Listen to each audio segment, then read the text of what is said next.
Mengawali berita pertama, pemirsa, warga Muara Enim antusias menyerbu operasi pasar murah yang digelar serentak di Kejaksaan Negeri Muara Enim.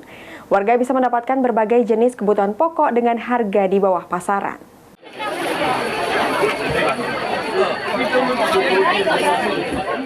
Untuk membantu pemerintah dalam menekan inflasi dan menuntaskan kemiskinan, Kejaksaan Negeri Muara Enim menggelar operasi pasar murah di halaman kantor Kejari Muara Enim. Dalam pasar murah ini, masyarakat bisa membeli sejumlah kebutuhan pokok seperti beras dan komoditi lainnya dengan harga di bawah pasaran. Kejari Muara Enim Ahmad Nuril Alam menjelaskan, kegiatan ini dilakukan serentak seluruh Sumatera Selatan.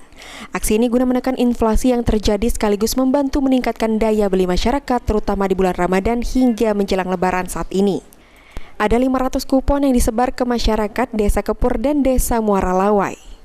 Operasi pasar murah serentak dan gerakan pangan murah dan juga launching Jaksa Peduli Anak Rumah sudah menyebar 500 kupon untuk warga sekitar kantor kami yang baru ini di desa, yaitu Desa Muara Lawai dan Desa Kepur. Alhamdulillah bisa disaksikan diri, antusiasme sangat luar biasa dan semoga kegiatan ini membawa berkah manfaat bagi warga sekitar. Sementara itu, rasa bahagia diungkapkan salah satu warga bernama Silva.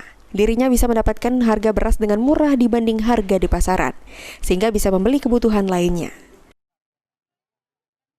Dengan adanya pasar murah nih, bisa menghematlah pengeluaran gitu, apalagi menjelang Lebaran ini kan. Kalau sekarang kan beras lagi masih tinggi, kalau di sini lumayan lah, nggak terbantu, jadi bisa dialih ke untuk beli yang lain.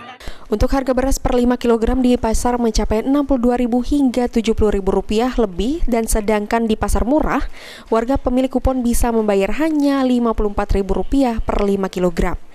Lalu untuk minyak goreng di pasaran seharga Rp15.000 sampai Rp17.000 per kilogram dijual dengan harga Rp11.000 per kilogramnya. Mardiansyah, PAL TV.